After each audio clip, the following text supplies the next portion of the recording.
રાજ્ય ગૃહમંત્રી દ્વારા આજરોજ સુરત શહેરમાં રાજ્યનો સૌપ્રથમ એન્ટી નાર્કોટિક્સ યુનિટ શરૂ કરવામાં આવ્યું છે. હાલ રાજ્યભરમાં ડ્રગ્સ ખૂબ જ મોટા પ્રમાણમાં ઝડપાઈ રહ્યું છે. એ પણ વાસ્તવિકતા છે કે રાજ્યના યુવાનો ડ્રગ્સના રવાડે ચડીને પોતાનું જીવન અંધારામાં ધકેલી રહ્યા છે. ડ્રગ્સના કારણે યુવાઓ પોતાની જિંદગીને નરક સમાન બનાવી રહ્યા છે. ત્યારે આવા યુવાઓને ફરી એક વખત તમામ પ્રકારની કાઉન્સેલિંગ અને સારવાર આપવા માટેની ઝુંબેશ રાજ્ય ગૃહ વિભાગે શરૂ કરી છે. તેના ભાગરૂપે સુરત શહેરમાં પહેલી વખત એન્ટી નાર્કોટિક્સ યુનિટ અહીં જે પણ સારવાર લેવા માટે આવશે તે કોઈ પણ વ્યક્તિની માહિતી જાહેર કરવામાં આવશે નહીં. તેમની સામે કોઈ પણ પ્રકારના એક્શન પણ લેવામાં આવશે નહીં. એટલે કે ડર્યા વગર આ યુનિટનો વધુમાં વધુ લાભ લેવા માટે રાજ્ય ગૃહમંત્રીએ આહવાન કરવામાં આવ્યું હતું.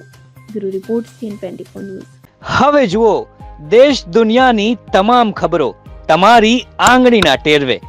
ઉઠાવો મોબાઈલ અને Google Play Store પરથી ડાઉનલોડ કરો અમારી CN24 ન્યૂઝ મોબાઈલ એપ.